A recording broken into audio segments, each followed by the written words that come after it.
Hi everyone. Python programming ലാംഗ്വേജിനെ പറ്റി നമ്മളോട് സംസാരിക്കാനായി IPSRലെ ടെക്നിക്കൽ കൺസൾട്ടന്റ് ആയ നവ്യ മാം നമ്മളോടൊപ്പം ഉണ്ട്. Hi ma'am. ഹായ് മാം, അപ്പോ പൈത്തന്റെ ഫീച്ചേഴ്സിനെ പറ്റി ഒന്ന് വിശദീകരിക്കാമോ? Python has a lot of features. First one is an interpreted language. Interpreted എന്ന് പറയുമ്പോൾ അവിടെ ഒരു കമ്പൈലേഷൻ പ്രോസസ്സ് വരുന്നില്ല, ഡയറക്റ്റ് എക്സിക്യൂഷൻ ആണ് നടക്കുന്നത്. So it is an interpreted language. Then second feature, dynamic language.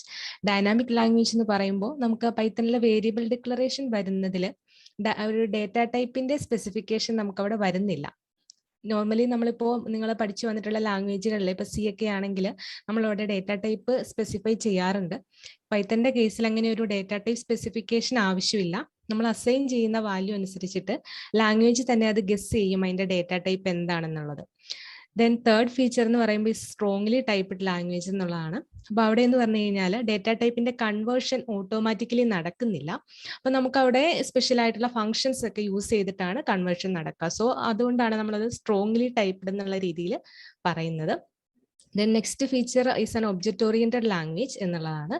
ഇപ്പോൾ ഓൾമോസ്റ്റ് എല്ലാ ലാംഗ്വേജും ഒബ്ജക്റ്റ് ഓറിയന്റഡ് ആണ്. പൈത്തന്റെ കേസിൽ നമുക്കൊരു പ്യുവർലി ഒബ്ജക്റ്റ് ഓറിയന്റഡ് ആയിട്ടുള്ള ഒരു ലാംഗ്വേജ് ആണ് പൈത്തൺ എന്ന് പറയാം. പിന്നെ നെക്സ്റ്റ് ഫീച്ചർ വരുന്നത് പൈത്തൺ എന്ന് പറയുന്ന write less code and do more എന്നുള്ളതാണ്. നമുക്ക് കുറച്ച് കോഡ് എഴുതി കൂടുതൽ കാര്യങ്ങൾ ചെയ്യാനായിട്ട് സാധിക്കും എന്നുള്ളതാണ്. അപ്പോൾ അത് ഈസി ആയിട്ട് പഠിക്കാം എന്നുള്ളൊരു കാര്യവും കൂടി അവിടെ വരുന്നുണ്ട്. നമുക്ക് അധികം സിൻടാക്സിനെ കുറിച്ച് ബോധർ ചെയ്യാതെ സൊല്യൂഷനിലേക്ക് ഫോക്കസ് ചെയ്ത് പോകാനായിട്ട് സാധിക്കും. അതുപോലെ തന്നെ ഒരു ഇന്റഗ്രേറ്റഡ് ആയിട്ടുള്ള എന്ന് വെച്ചാൽ നമുക്ക് മറ്റ് ലാംഗ്വേജുമായിട്ടൊക്കെ ഇന്റഗ്രേറ്റ് ചെയ്തിട്ട് യൂസ് ചെയ്യാനായിട്ട് പറ്റും. സോ ഇന്റഗ്രേറ്റഡ് ലാംഗ്വേജ് ആണ്. ദെൻ ലാർജ് സ്റ്റാൻഡേർഡ് ലൈബ്രറീസിന്റെ സപ്പോർട്ട് വരുന്നുണ്ട്. അപ്പൊ അതുകൊണ്ട് തന്നെ നമുക്ക് കോഡ് ഒത്തിരി അങ്ങോട്ട് എഴുതണ്ട. ഇപ്പൊ നേരത്തെ പറഞ്ഞതുപോലെ write less and do more എന്നുള്ളതിന്റെ മറ്റൊരു രീതിയിൽ നമുക്കിത് പറയാം. കാര്യം ഒരുപാട് ലൈബ്രറീസ് ഒക്കെ വരുന്നത് കൊണ്ട് കോഡ് അത്രയും നമുക്ക് കുറച്ച് എഴുതിയാൽ മതിയാവും. ലൈബ്രറീസ് ഒക്കെ യൂസ് ചെയ്തിട്ട് ഇംപ്ലിമെന്റ് ചെയ്യാനായിട്ട് സാധിക്കും. ഇതാണ് പൈത്തന്റെ ഫീച്ചേഴ്സ് വരുന്നത്. ഓക്കെ, അപ്പൊ ഒരുപാട് പ്രോഗ്രാമിംഗ് ലാംഗ്വേജസ് ഉണ്ട് അല്ലെ? സോ അത് വെച്ച് നോക്കുമ്പോൾ പൈത്തൺ പഠിക്കാൻ കുറച്ചുകൂടി എളുപ്പമായിരിക്കും. അതെ, പൈത്തൺ നമുക്ക് നേരത്തെ ഞാനിപ്പോൾ ഫീച്ചേഴ്സ് പറഞ്ഞപ്പോൾ തന്നെ നിങ്ങൾക്ക് ഒരു ഐഡിയ കിട്ടിയിട്ടുണ്ടാവും. നമുക്ക് ഈസി ആയിട്ട് പഠിക്കാൻ പറ്റുന്ന ഒരു ലാംഗ്വേജ് ആണ് പൈത്തൺ എന്ന് പറയാം. അതിന്റെ സിൻടാക്സ് ഒക്കെ പറഞ്ഞു കഴിഞ്ഞാൽ കൺസിഡറബിളി സിമ്പിൾ ആയിട്ടുള്ള ഒരു സിൻടാക്സ് ആയിരിക്കും. കൺസെപ്റ്റ്സ് ഒക്കെ എന്ന് പറഞ്ഞാൽ സ്ട്രേറ്റ് ഫോർവേഡ് ആയിട്ടുള്ള കൺസെപ്റ്റുകളായിരിക്കും. അപ്പോൾ നമുക്ക് ഈസി ആയിട്ട് സിൻടാക്സിൽ അധികം അങ്ങനെ ഒന്ന് ബോധർ ചെയ്ത് പോവേണ്ട ഒരു സിറ്റുവേഷൻ വരുന്നില്ല. ഈസി ആയിട്ട് പഠിക്കാം. അതായത് ഒരു ബിഗിനറിനെ സംബന്ധിച്ചിടത്തോളം ഒരു പ്രോഗ്രാമിംഗ് നോളജ് ഇല്ലാത്ത ഒരാൾക്കാണെങ്കിൽ പോലും ഈസി ആയിട്ട് പഠിക്കാൻ പറ്റുന്ന ഒരു ലാംഗ്വേജ് ആണ് പൈത്തൺ. ഓക്കെ, അപ്പോൾ പൈത്തന്റെ ആപ്ലിക്കേഷൻ ഏരിയാസ് ഒക്കെ എങ്ങനെയാണ്? Application areas lot of application areas ഉണ്ട് പൈത്തണ്. അതായത് ഇപ്പോൾ മെയിൻ വരുന്നത് വെബ് ആപ്ലിക്കേഷൻ ആണ്. പിന്നെ കൂടാതെ machine learning, artificial intelligence, data science, then desktop applications, networking area, അങ്ങനെ ഡിഫറെന്റ് ഓൾമോസ്റ്റ് ഏത് ഫീൽഡ് നോക്കിയാലും നമുക്ക് പൈത്തന്റെ ഒരു ആപ്ലിക്കേഷൻ കാണാനായിട്ട് സാധിക്കും. ഇപ്പോ പൈത്തൺ പഠിക്കാൻ ആഗ്രഹമുള്ള ഒരാൾക്ക് പ്രയർ പ്രോഗ്രാമിംഗ് നോളജ് വേണമെന്നുള്ളത് നിർബന്ധമാണോ? അല്ല, നിർബന്ധമുള്ള ഒരു കാര്യമല്ല. നമുക്കൊരു പ്രോഗ്രാമിംഗ് നോളജ് ഇല്ല എന്നുള്ളൊരു കേസ് അവിടെ ഒരു പ്രശ്നമേ ആയിട്ട് വരുന്നില്ല. നമുക്ക് ഈസി ആയിട്ട് പഠിക്കാം എന്നുള്ളതാണ്. സിൻടാക്സ് ഒക്കെ ടഫ് അല്ല. ഞാൻ നേരത്തെ പറഞ്ഞ പോലെ സ്ട്രേറ്റ് ഫോർവേഡ് ആയിട്ടുള്ള കൺസെപ്റ്റുകളാണ്. അപ്പോൾ ചില റിസർവ്ഡ് ആയിട്ടുള്ള വേർഡ്സുകൾ യൂസ് ചെയ്തിട്ടുള്ള സിൻടാക്സുകളാണ്. അപ്പൊ അത് നമുക്കൊരു ഇംഗ്ലീഷ് ലാംഗ്വേജ് നമ്മൾ എങ്ങനെയാണോ ഇപ്പോൾ ലാംഗ്വേജ് പഠിക്കുന്ന ഒരു മീനിങ്, ഒരു വേർഡ് കണ്ടാൽ അതിന്റെ മീനിങ് എന്താണ് എന്ന് മനസ്സിലാക്കാൻ സാധിക്കുന്ന പോലെ ഒരു സിൻടാക്സ് കണ്ടാൽ അത് ഇന്നൊരു കൺസെപ്റ്റിലേക്കാണ് ഫോക്കസ് ചെയ്യാന്നുള്ള രീതിയിൽ നമുക്ക് മനസ്സിലാക്കാൻ സാധിക്കും. ഓക്കെ, ബാക്ക്ഗ്രൗണ്ട് ഇല്ലാത്ത സ്റ്റുഡൻസും നമുക്ക് ഇവിടെ വന്ന് പ്ലേസ്ഡ് ആയി പോവാറുണ്ട്. അവർക്ക് ഈസി ആയിട്ട് ഫോക്കസ് ചെയ്യാൻ പറ്റാറുമുണ്ട്. ഓക്കെ. സോ IPSRന്റെ ഒരു പൈത്തൺ ഡെവലപ്പർ കോഴ്സ് എങ്ങനെയാണ്? അതിനെ പറ്റി ഒന്ന് വിശദീകരിക്കാമോ? ഓക്കെ, IPSRൽ നമുക്ക് പൈത്തൺ കോഴ്സ് വരുന്നത് 3 മോഡ്യൂൾ ആയിട്ടാണ് നമ്മൾ കൊടുക്കുന്നത്. ഫസ്റ്റ് മോഡ്യൂൾ എന്ന് പറയുന്നത് ഒരു കോർ പൈത്തൺ എന്നുള്ള രീതിയിലാണ് നമ്മൾ അത് പറയാ. എന്ന് വെച്ചാൽ പൈത്തന്റെ ബേസിക് ആയിട്ടുള്ള കാര്യങ്ങളാണ് വരുന്നത്. ദെൻ നമുക്ക് സെക്കൻഡ് മോഡ്യൂൾ വരുന്നത് GUI പ്രോഗ്രാമിംഗ് എന്നുള്ള മോഡ്യൂളാണ്. അവിടെയാണെങ്കിൽ കുറച്ചുകൂടി അഡ്വാൻസ്ഡ് ആയിട്ടുള്ള കാര്യങ്ങൾ, അതായത് ഫങ്ഷൻസ് എന്ന് പറഞ്ഞൊരു ടോപ്പിക്കിലാണ് സ്റ്റാർട്ട് ചെയ്യുന്നത്.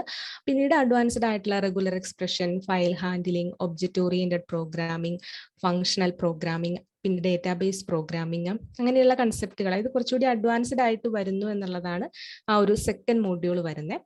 അവിടെ തന്നെ അതിന്റെ എൻ പോർഷനിൽ നമുക്ക് ആ ഒരു GUI പ്രോഗ്രാമിംഗിൻ്റെതായിട്ടുള്ള ഒരു കണ്ടന്റ് വരുന്നുണ്ട്. അതായത് ഗെയിം ഒക്കെ ഡെവലപ്പ് ചെയ്യാൻ പറ്റുന്ന രീതിയിൽ ഡെസ്ക്ടോപ്പ് ആപ്ലിക്കേഷൻസ് കൊണ്ടുവരാൻ പറ്റുന്ന രീതിയിലുള്ള കണ്ടന്റുകളായിരിക്കും ലാസ്റ്റ് സെക്ഷനിൽ വരുന്നത്. ദെൻ തേർഡ് മോഡ്യൂൾ എന്ന് പറയുന്നത് നമുക്ക് ഫ്രെയിം വർക്ക് ആണ്. അതായത് ഒരു വെബ് ആപ്ലിക്കേഷന്റെ ഒരു മെയിൻ ഏരിയ, ഇപ്പൊ നമുക്കൊരു ഫ്രെയിം വർക്ക് ഇല്ലാതെ തന്നെ പൈത്തൺ വെച്ചുകൊണ്ടുള്ള ഒരു വെബ് ആപ്ലിക്കേഷൻ പോസിബിൾ ആണ്. എങ്കിലും നമുക്കൊരു കുറച്ചുകൂടി ഈസി ആയിട്ട് ഇംപ്ലിമെന്റ് ചെയ്യാന്നുള്ളതിലേക്ക് ഫ്രെയിം വർക്ക് വരുന്നുണ്ട്. അപ്പൊ അത് തേർഡ് മോഡ്യൂളിലാണ് കൊണ്ടുവരുന്നത്. പൈത്തന്റെ ഡിഫറെന്റ് ആയിട്ടുള്ള ഫ്രെയിം വർക്കുകളിൽ കോമൺ ആയി യൂസ് ചെയ്യുന്ന ഒന്നാണ് ഈ ജാങ്കോ എന്ന് പറയുന്ന ഫ്രെയിം വർക്ക്. അതാണ് നമ്മൾ തേർഡ് മോഡ്യൂളിൽ പ്രൊവൈഡ് ചെയ്യുന്നത്. അപ്പൊ അതിൽ തന്നെ ഇപ്പോൾ ഡയറക്റ്റ് ആ ഒരു ജാങ്കോ എന്ന് പറയുന്ന മോഡ്യൂളിലോട്ട് നമ്മൾ പോകുന്നില്ല. അതിന്റെ ഫസ്റ്റ് സെക്ഷനിലേക്ക് നമ്മൾ HTML, CSS, ജാവാസ്ക്രിപ്റ്റ് ഇതുപോലെയുള്ള ലാംഗ്വേജുകളായിരിക്കും കൊടുക്കുന്നുണ്ടാവുക. പിന്നീട് ഏറ്റവും ഫൈനൽ ആയിട്ട്, അതായത് ആ തേർഡ് മോഡ്യൂളിന്റെ ലാസ്റ്റ് സെക്ഷൻ ആയിട്ടാണ് ജാങ്കോ വരുന്നത്. അപ്പൊ അവിടെ അതിന്റെ കംപ്ലീറ്റ് കണ്ടന്റ്, ആർക്കിടെക്ചർ, ദെൻ അതിന്റെ ഓരോ ആർക്കിടെക്ചറും വെച്ചിട്ട് പോകുന്ന ഓരോ പ്രോസസ്സും കാര്യങ്ങളും എല്ലാം തന്നെ വിത്ത് എക്സാമ്പിൾ നമ്മൾ പറയുന്നുണ്ട്. ദെൻ ഫൈനലി നമുക്കൊരു പ്രൊജക്റ്റ് നമുക്ക് സ്റ്റുഡൻസിനെ കൊണ്ട് ഒരു കോഴ്സ് പ്രൊജക്റ്റ് ആയിട്ട് ചെയ്യുന്നുണ്ട്. അപ്പോൾ അവർക്കൊരു കംപ്ലീറ്റ് അവയർനെസ് ഉണ്ടാവും, എന്താണ് ലാംഗ്വേജ്, അല്ലെങ്കിൽ എങ്ങനെയാണ് വെബ് ആപ്ലിക്കേഷനിലോട്ട് എത്തുക, ആ ഒരു ജാങ്കോ ഫ്രെയിം വർക്കിന്റെ ഒരു എത്രമാത്രം ഈസി ആയിട്ട് അത് ഇംപ്ലിമെന്റ് ചെയ്യാം എന്നുള്ളൊരു ഐഡിയ അവർക്കുണ്ടാവും. ആ രീതിയിലായിരിക്കും പോകുന്നുണ്ടാവും. ഓക്കെ. സോ ഒരു ബേസിക് നോളേജ്, പൈത്തണിൽ ഒരു ബേസിക് നോളേജ് ഉണ്ടെങ്കിൽ തന്നെ നമുക്കൊരു ജോലിയിലേക്ക് എത്താനായിട്ട് സാധിക്കുമോ? ബേസിക് നോളജ് ഉണ്ടെങ്കിൽ എന്ന് വെച്ച് കഴിഞ്ഞാൽ നമുക്ക് പൈത്തൻ്റെതായിട്ടുള്ള ഒരു ഐഡിയ അവിടെ ഉണ്ടെങ്കിലും ഇപ്പൊ നമ്മളെല്ലാവരും ഉദ്ദേശിക്കുന്നത് ഒരു പൈത്തൺ ഡെവലപ്പർ എന്നുള്ള രീതിയിലായിരിക്കും. അപ്പോൾ ആ ഒരു ലാംഗ്വേജ് മാത്രം യൂസ് ചെയ്തുകൊണ്ട് നമുക്ക് ആ ഒരു ഡെവലപ്മെന്റിലേക്ക് പോകാനായി സാധിക്കില്ല. അവിടെ നമുക്ക് HTML, CSS, ജാവാസ്ക്രിപ്റ്റ് ഇതുപോലെയുള്ള കണ്ടന്റുകൾ ആവശ്യമായിട്ട് വരും. അതാണ് ഞാൻ നേരത്തെ പറഞ്ഞത്, നമുക്ക് ആ ഒരു പൈത്തന്റെ ആ ഒരു കോഴ്സിന്റെ സ്ട്രക്ചർ കണ്ടപ്പോൾ അതിൽ തേർഡ് മോഡ്യൂളിൽ നമ്മൾ ഈ പറയുന്ന കണ്ടന്റുകൾ കൊടുക്കുന്നുണ്ട്. അപ്പോൾ സ്റ്റുഡൻസിന് ഈ പറയുന്ന ബേസിക് ആയിട്ടുള്ള ലാംഗ്വേജുകൾ HTML, CSS, ജാവാസ്ക്രിപ്റ്റിന്റെ ഒരു ഐഡിയ കിട്ടും. അപ്പൊ അതിൽ തന്നെ അവർക്ക് ചെറിയൊരു രീതിയിൽ എന്ന് വെച്ചാൽ പൈത്തൺ ഇൻക്ലൂഡ് ചെയ്യാതെ തന്നെ അവർക്ക് ഈ HTML, CSS, ജാവാസ്ക്രിപ്റ്റ് വെച്ചിട്ടുള്ള ചെറിയൊരു ആപ്ലിക്കേഷൻ നമുക്ക് ആദ്യം ഒന്ന് എക്സാമ്പിൾ ആയിട്ട് നമ്മൾ കൊടുക്കുന്നുണ്ട്. പിന്നീടാണ് ജാങ്കോയും കൂടി അല്ലെങ്കിൽ പൈത്തണും കൂടി അതിനകത്തേക്ക് കൊണ്ടുവന്ന് ഒരു കംപ്ലീറ്റ് ആയിട്ടുള്ള ഒരു വെബ് ആപ്ലിക്കേഷനിലേക്ക് പോകുന്നത്.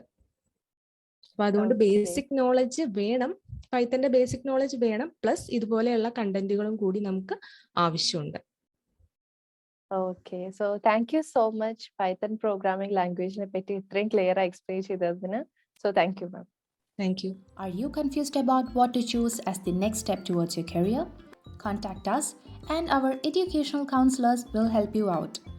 If you have any IT-related doubts, you may comment below so that we can help you answer those questions in our IPSR Cast series. I will leave the link of the IPSR Cast playlist in the description as well. So, see you in the next video of IPSR Cast. Thank you and have a great day.